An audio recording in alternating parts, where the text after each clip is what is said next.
Hello everyone, this is CA Isha Agarwal, your friend, mentor, and guide for the subject audit, and I'm here to make the subject easy for you with fun things and in less timings. तो हाँ जी May 25 वालों, अब आपके exam की आ गई है date sheet and जनवरी 25 का exam is also on the verge of the completion and ये दोनों एक इंडिकेटर्स है कि भैया अब आपको पढ़ाई करनी स्टार्ट कर देनी चाहिए, अब कमर कस लेनी चाहिए एंड एग्जाम्स की तैयारियों में लग जाना चाहिए।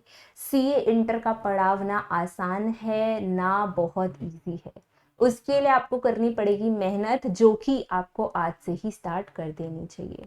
जिन ट्यूशंस में हमें सिर्फ मस्ती सूझती है, अब उसका फोकस बदल के जिस काम के लिए ट्यूशंस ज्वाइन किया था यानी पढ़ाई के लिए, वो शुरू कर देनी चाहिए।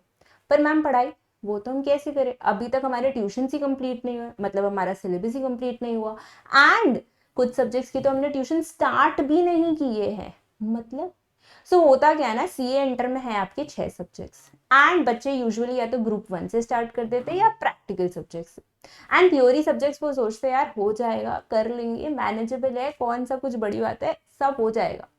बट जैसे जैसे एग्जाम्स आता है उनको रियलाइज होता है यार जो हमने सोचा था कर लेंगे, मैनेज हो जाएगा, सब हो जाएगा, वो नहीं हुआ है क्योंकि उन्होंने थ्योरी सब्जेक्ट्स की बुक आज तक खोली ही नहीं है एंड सडनली दे रियलाइज कि भैया थ्योरी सब्जेक्ट में भी मेहनत चाहिए एंड अचानक से उनकी आंखें खुलती है और अब उनको चाहिए कोई ऐसा जो उनकी इसमें मदद कर दे।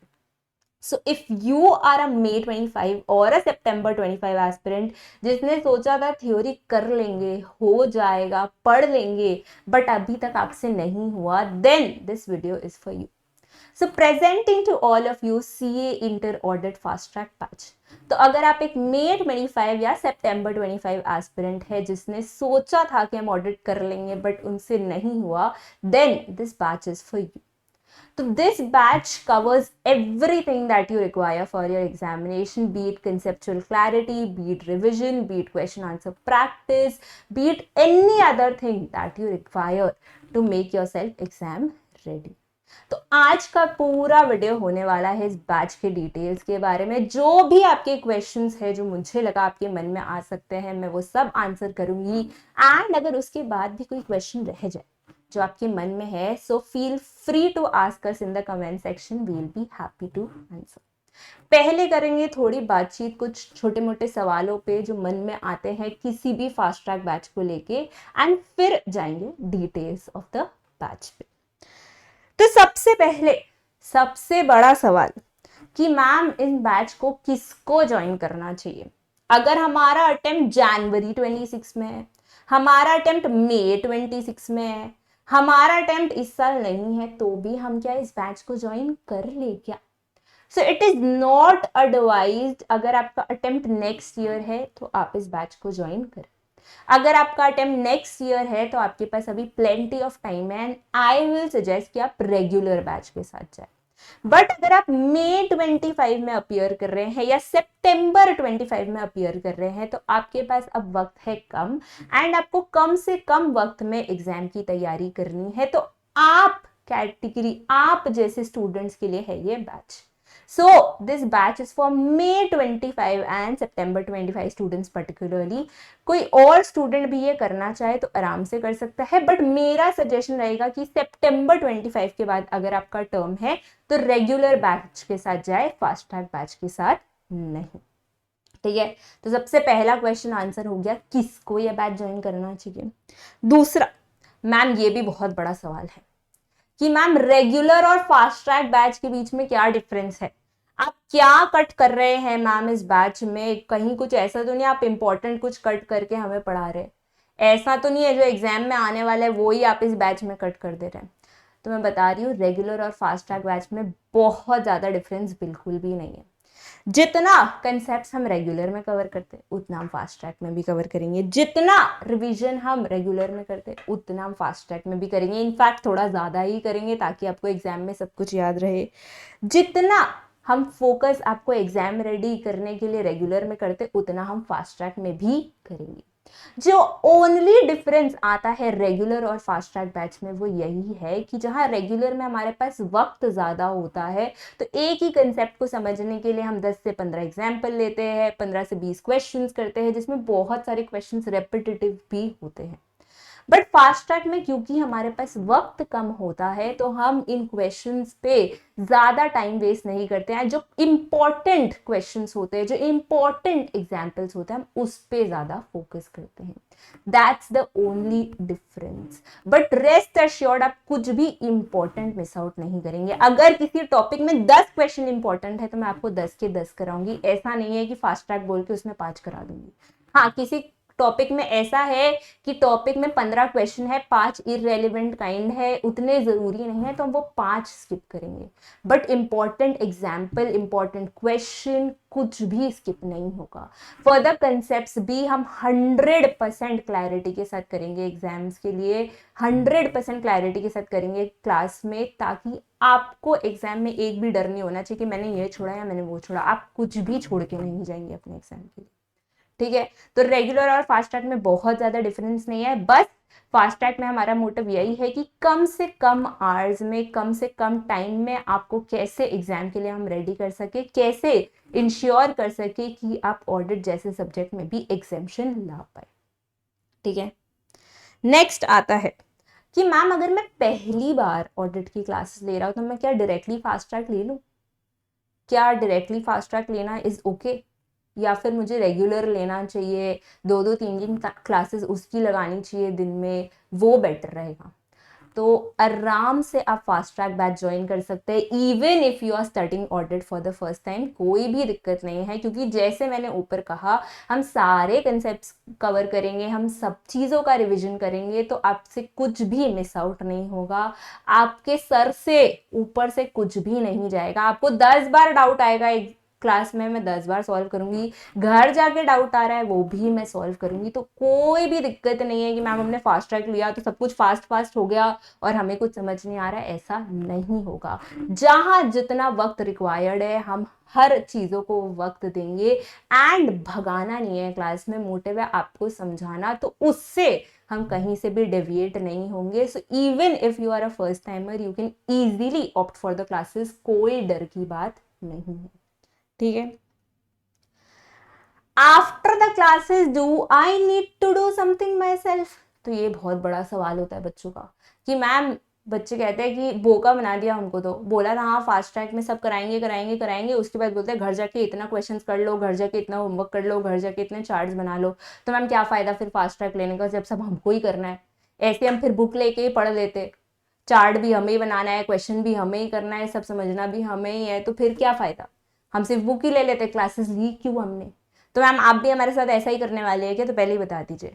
मैं पहले ही बता देती हूँ, आपको कुछ भी नहीं करना है क्लास के बाद। क्लास के बाद आपको यही करना है, खाने का, पीने का एंड सो जाने का। आपको बिल्कुल भी टेंशन नहीं लेनी है। हाँ, पर क्लास के वक्त आपको अपनी आंखें खुली रखनी है, कान खुली रखनी है, सब कुछ ध्यान से सुनना है, सब कुछ ध्यान से समझना है, जहां डाउट आए वो पूछना है। क्लास में जितने क्वेश्चंस कराए जा रहे हैं वो सब ध्यान से देखना है। एक दो अगर होमवर्क दे दिया किसी दिन तो वो अच्छे से करके सॉल्व करके आना है। एंड जो भी रिवीजन चार्ट्स बना रहे हैं उनको बस एक बार घर जाके देखना है। तो घर जाके आपके तरफ से मुझे कोई भी मेहनत रिक्वायर्ड नहीं है, आपको कुछ भी एक्स्ट्रा नहीं करना है, बस जो क्लास में बताया जा रहा है वो फॉलो करना है। तो यहाँ पे भी टेंशन फ्री रहिए कि घर जाके आपसे बहुत मजदूरी कराएंगे, नहीं कराएंगे। घर जाके आराम से आपको दूसरे सब्जेक्ट पे फोकस करना है तो करिए, सोना है तो सोइए। ऑडिट की तरफ से आपको कोई भी टेंशन नहीं लेनी।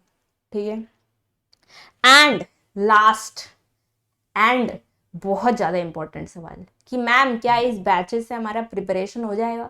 क्या इस बैच से हम पास हो जाएंगे? क्या इस बैच से आप हमें इंश्योर कर रहे हो कि पढ़ के जाओगे तो सब ठीक रहेगा? ऐसा तो नहीं है मैम फास्ट ट्रैक बैच लिया और उसके बाद फेल हो गए, ये तो कुछ नहीं होने वाला है ना हमारे साथ। तो अगर आपने क्लासेस रेगुलरली अच्छे से की है, जितने भी टेस्ट हुए हैं वो सारे दी है, एंड क्लासेस में जितनी भी बात बोली गई है वो सब फॉलो किया है, तो 40 तो बेटा आपके लिए मक्खन है। तो 40 लाना आपके लिए कुछ भी हार्ड नहीं होगा। आपने 40, अरे पेपर में 60 तो आराम से ले जाऊंगे, 40 तो कोई पास मार्क है ही नहीं मेरे लिए। So all you have to do is focus on classes, concentrate in the classes. जो भी डाउट आए वो आराम से पूछना है, क्वेश्चन सॉल्व करना है, उसके बाद आपको कुछ भी नहीं करना है, आराम से आपका ऑडिट का पेपर निकल जाएगा। जो जितना भी डर फैला रखा है लोगों ने ऑडिट के लिए आपके मन में, वो सारा हट जाएगा ना। आपको लगेगा यार ऑडिट बेकार में, ये सब्जेक्ट से डर रहा था। इनफैक्ट आप अपने जूनियर्स को भी कहोगे यार मन डरो, बेकार में सबने डर फैला रखा है, एकदम आसान सब्जेक्ट है।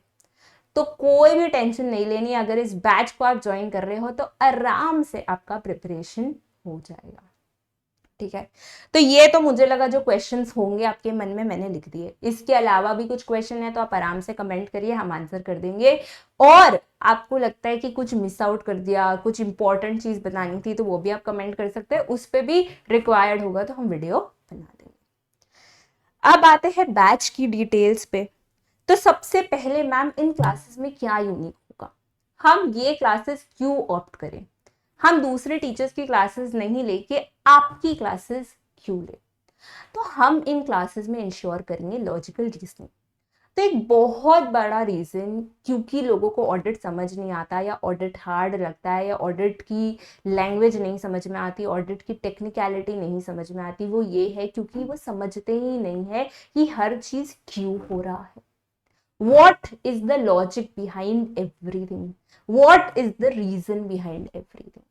एंड बेटा जब आप अपने माइंड को लॉजिक नहीं दोगे ना, तो वो आपको मैजिक नहीं देगा। अगर आप किसी चीज का भी लॉजिक अपने माइंड को फीड इन नहीं करोगे ना, वो कभी भी वो चीज याद नहीं रखेगा। अरे सिंपल तुमने टाइम पास के लिए एक मूवी देखी ना जो कि इलॉजिकल दिखनी, तो थिएटर के बाहर ही आपको कुछ याद नहीं होगा क्या हुआ। बट वही आपने कोई लॉजिकल मूवी देख ली, सब कुछ में रीजनिंग जुड़ा था, तो भैया थिएटर के बाहर निकलते कोई भी तुमसे पूरी स्टोरी पूछे तुम आराम से बता सकते हो। तो हर चीजों में लॉजिक चाहिए, एंड जब लॉजिक होता है ना तभी ये दिमाग उसे याद रखता है।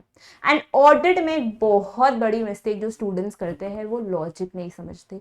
वो यही नहीं समझते कि ऑडिट प्लान बन क्यों रहा है, ऑडिट स्ट्रेटेजी बन क्यों रही है, ऑडिट प्रोसीजर परफॉर्म क्यों हो रहा है, ऑडिट एविडेंस क्यों लेना है। एंड जब आपको क्यों नहीं पता होगा ना, तो आपको हर चीज हार्ड लगेगी। तो हमारा क्लासेस में सबसे पहला फोकस रहेगा लॉजिक, कि हम आपको हर चीज का लॉजिक दे, हर चीज का रीजनिंग दे। ठीक है, and you will yourself feel when you are having the logical reasoning of everything, तब आपका माइंड ऑटोमेटिकली उसे इजी करके एक्सेप्ट करेगा, बोलेगा हाँ भाई इसका तो रीजन तूने मेरे को दे दिया, अब मेरे को ये आराम से याद रहेगा। तो सबसे पहली चीज which we'll focus on is logical reasoning. दूसरा रिटेंशन। तो थ्योरी सब्जेक्ट में एक बहुत बड़ी प्रॉब्लम है मैम, कल पढ़ा आज भूले, कल पढ़ा आज भूले, अब तो एग्जाम 4 महीने बाद है, कैसे याद रहेगा। तो हम इसके लिए भी मेमोरी ट्रिक्स, डिफरेंट टेक्निक्स पे फोकस करेंगे, ताकि आपको जो भी क्लास में आपने पढ़ा है वो रिटेन्ड रहे। ठीक है, तो ये दो होंगे हमारे क्लासेस की USP, logical reasoning and retention. तो अगर आप इन दोनों प्रॉब्लम से सफर कर रहे हैं, आपको कुछ समझ नहीं आता क्या क्यों हो रहा है, या कुछ चीजें याद नहीं रहती है, then this batch is for you. इसके बाद इंटर लेवल पे ऑलमोस्ट कोई भी थ्योरी सब्जेक्ट पे क्वेश्चन राइटिंग प्रैक्टिस नहीं कराता। क्वेश्चन बुक आपको हर जगह से मिलती है, एंड हर जगह से आपको बोल दिया जाता है कि देखो ये सारे क्वेश्चंस देख लो, या क्लासेस में क्वेश्चन डिस्कस कर दिया जाता है, पर क्वेश्चंस के आंसर लिखाता कोई नहीं है। एंड जब तक आप आंसर लिखोगे नहीं ना, तब तक आपको समझ नहीं आएगा कि एग्जाम में आंसर कैसे लिखना है। अगर आप सिर्फ ऊपर ऊपर से आंसर देख के चले जाओगे तो आपको एग्जाम्स में लिखने को ही नहीं बनेगा आंसर्स।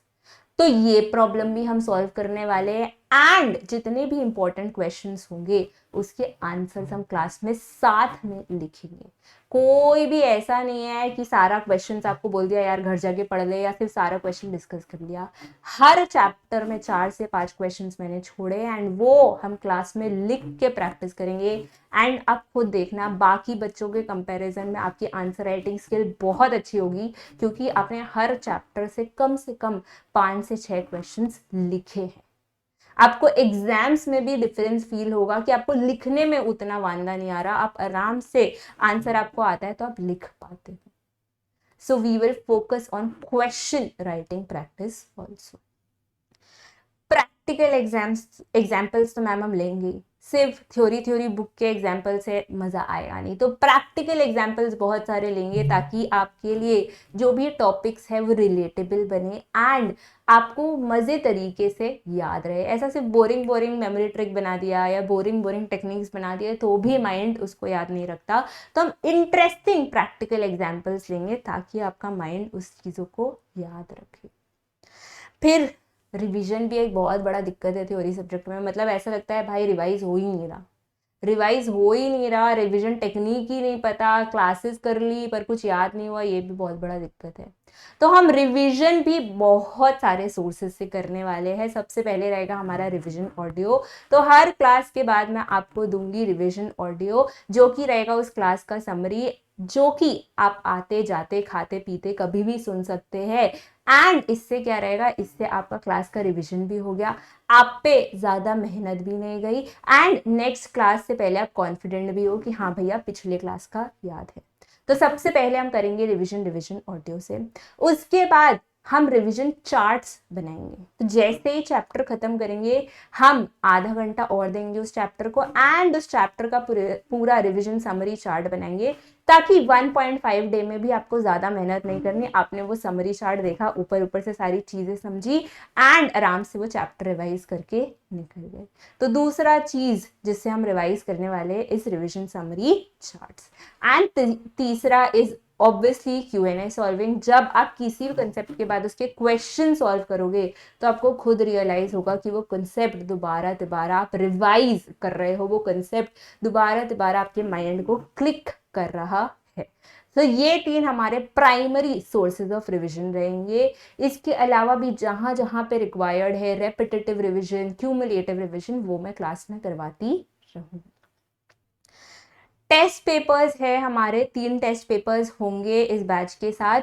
50-50% सिलेबस के 2 टेस्ट पेपर्स होंगे एंड एक बार पूरा बैच खत्म हो जाए तो वो एक और हम टेस्ट लेंगे एंड सारे टेस्ट विद एवेलुएशन होंगे। तो अगर आपको ऐसा लग रहा है कि मैम एग्जाम के लिए मैंने सब पढ़ा भी, सब याद किया भी, बट एग्जाम में मैं नहीं लिख पाया या मुझे समझ नहीं आया कि एग्जाम में कैसे अटेम्प्ट करना है, तो वो दिक्कत भी सॉल्व हो जाएगी जब आप टेस्ट पेपर्स दोगे एंड जब आपको इवैल्यूएटेड टेस्ट पेपर्स मिलेंगे तो आपको समझ में आएगा कि कहाँ आप गलती कर रहे हैं एंड कहाँ आपको फोकस करना चाहिए।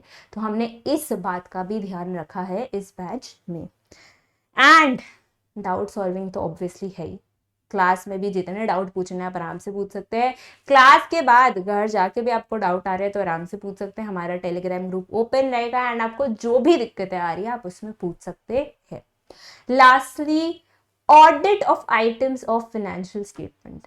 अब अगर अभी तक आपने इस चैप्टर के बारे में सुन लिया है, इस चैप्टर के डर के बारे में सुन लिया है तो अच्छी बात है। नहीं सुना है तो मैं बता देती हूँ, आपके सिलेबस का सबसे बड़ा चैप्टर है and one of the most important chapters भी है, पर क्योंकि ये इतना लेंदी होता है तो बच्चे इसे छोड़ के चले जाते हैं, तो हमने इस पे भी स्पेशल फोकस किया है। अपार्ट फ्रॉम आपके बुक के नोट्स हम इस पे हैंड रिटन नोट्स भी देंगे एंड इस चैप्टर के लिए डिफरेंट टेक्निक्स अप्लाई करेंगे ताकि आप उन 5% बच्चों में से हो जो ये चैप्टर करके जा रहा है एंड बहुत आराम से करके जा रहा है। So audit of items of financial statement भी हम कवर करेंगे इस बैच में with special focus, with special notes and हम इंश्योर करेंगे कि एग्जाम में अगर उससे क्वेश्चन आ रहा है तो भी आप मिस आउट नहीं कर रहे हैं।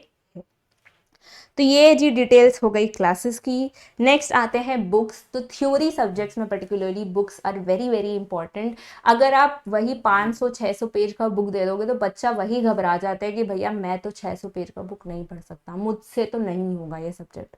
तो हमने वैसा कुछ भी नहीं किया है, हमने 2 बुक्स रखे हैं, सिर्फ एक कंसेप्ट बुक और एक क्वेश्चन बुक। कंसेप्ट बुक ऐसे डिजाइंड है कि आप एग्जाम के पहले उस बुक को आराम से रेफर कर पाएंगे, 1.5 डे में उस बुक को आराम से कवर कर पाएंगे एंड आपके दिमाग में कोई टेंशन नहीं होगी कि भैया इतना पेजेस में कैसे कवर करूं।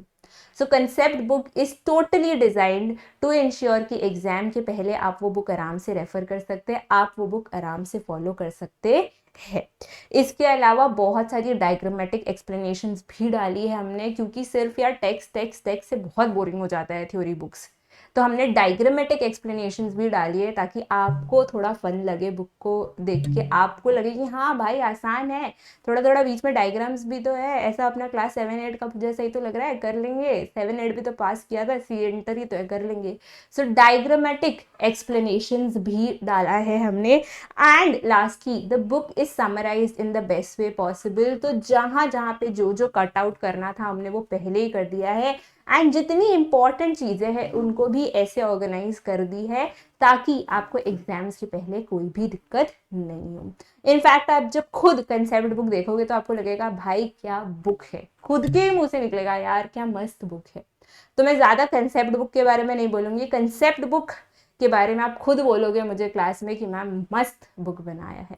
इसके अलावा है हमारी क्वेश्चन बुक, तो क्वेश्चन बुक में सारे क्वेश्चंस अटेम्प्ट वाइज दिए गए हैं, सारे क्वेश्चन टॉपिक वाइज भी ऑर्गेनाइज है कि आपको एग्जाम के पहले देखना है कोई पर्टिकुलर टॉपिक से क्वेश्चन तो आप देख पाए।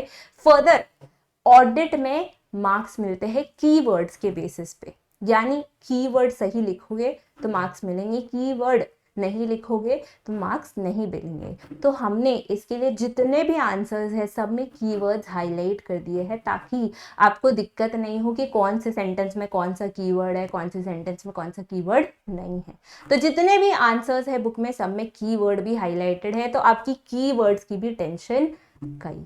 बहुत बच्चों ने का ये लोचा है, बहुत बच्चों ने मुझसे क्वेश्चन भी पूछा है कि मैम कैसे समझे कौन सा कीवर्ड है कौन सा नहीं है, क्या इंपॉर्टेंट है क्या इंपॉर्टेंट नहीं है। तो उनका ही फीडबैक लेके मैंने इंश्योर किया है कि बुक में हम सारे कीवर्ड्स भी अंडरलाइन कर दे ताकि बच्चों को ये डिफिकल्टी ना हो।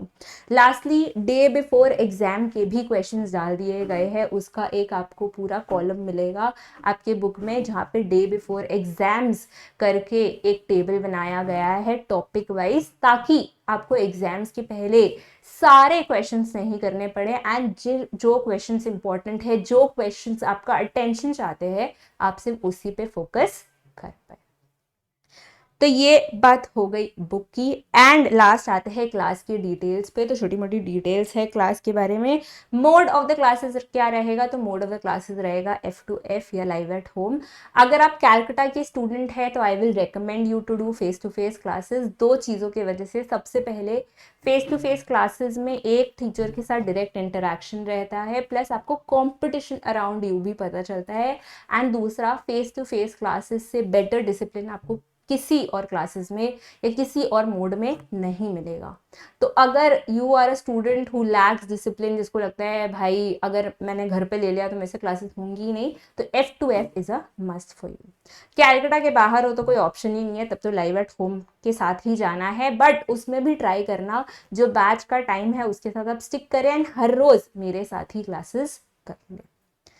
टाइमिंग्स क्या रहेंगी मैम क्लासेस की, तो 2-2.25 घंटे की क्लासेस रहेंगी। 4:30 से 6:30 हमारा टाइमिंग रहेगा, 4:30 to 6:30। हो सकता है किसी दिन we start at 4:15 4:20 and we end at 6:30 6:40, तो 10 मिनट ऊपर नीचे चलता रहेगा। But apart from that major जो हमारा ब्लॉक टाइमिंग रहेगा वो यही है, 4:30 to 6:30। मैम कितनी क्लासेस होंगी फास्ट ट्रैक में, तो 45 क्लासेस का हमारा शेड्यूल है। 45 क्लासेस में वी विल कंप्लीट ऑडिट का सिलेबस एंड नियरली 100 घंटे हमें लगेंगे इस बैच में। 45 क्लासेस इंटू 2 इज 90 आवर्स। मैं 10 आवर्स लिवरेज का ही लेके चल रही हूँ, 100 घंटों से ज़्यादा हमें नहीं लगेगा इस बैच में, एंड 100 घंटे में आपका ऑडिट पूरी तरीके से कवर हो जाएगा। बैच स्टार्ट हो रहा है 23 जैन को, बैच एंड होगा 15 मार्च को। हमारी डेज क्या रहेंगी, मतलब किस किस दिन हमारी क्लासेस होंगी, तो मंडे टू सैटरडे होंगी हमारी क्लासेस, संडेज रहेंगी ऑफ। अगर एक दो कंटिजेंसी में हमें संडे लेना पड़ा तो हम लेंगे, but that is an extreme situations, वो हम आने की नौबत नहीं देंगे। उसके अलावा हमारी मंडे टू सैटरडे रहेंगी क्लासेस। लास्टली एप्लीकेबल टर्म क्या है, तो एप्लीकेबल टर्म तो देखो May 25 एंड ऑनवर्ड्स है, पर जैसे मैंने आपका पहला क्वेश्चन आंसर किया था कि May 25 एंड September 25 स्टूडेंट्स को मैं रेकमेंड करूंगी ये बैच। अगर उसके बाद का टर्म है तो you can go for regular classes, अभी आपके पास वक्त है। तो अगर सब सुन के मजा आ गया हो, सब सुन के लग गया हो कि हाँ भाई यही क्लासेस लेनी है, यही क्लासेस अपने लिए, इसी क्लासेस में एनरोल करना है, तो अभी मैं बता दूं इन क्लासेस पे चल रहा है एक अर्ली बर्ड ऑफर। तो इन क्लासेस का ओरिजिनल प्राइस इज 4000 विच में ऑल्सो फर्दर इंक्रीज, बट अभी हम इन क्लासेस पे दे रहे हैं 500 ऑफ, एंड अभी करेंटली हमारी क्लासेस रिटेल हो रही है 3500। तो फटाफट जाओ, you can enrol and grab this offer. ये ऑफर रहेगा 23 जैन तक, उसके बाद जो क्लासेस है वो रीस्टोर हो जाएंगी एट देयर नॉर्मल प्राइसेस। तो अगर आपने सोच लिया है कि भाई यही बैच करना है, यही से ऑडिट पढ़ना है, इंश्योर करना है कि अपने एग्जाम्शंस लाएंगे, तो फटाफट जाओ, go and enrol for these classes at www.naveenclasses.com। इसके अलावा कोई भी क्वेरीज है, कोई भी क्वेश्चन है, आराम से कमेंट डाउन करिए, we'll be happy to answer. Thank you, and I hope you enjoyed this video.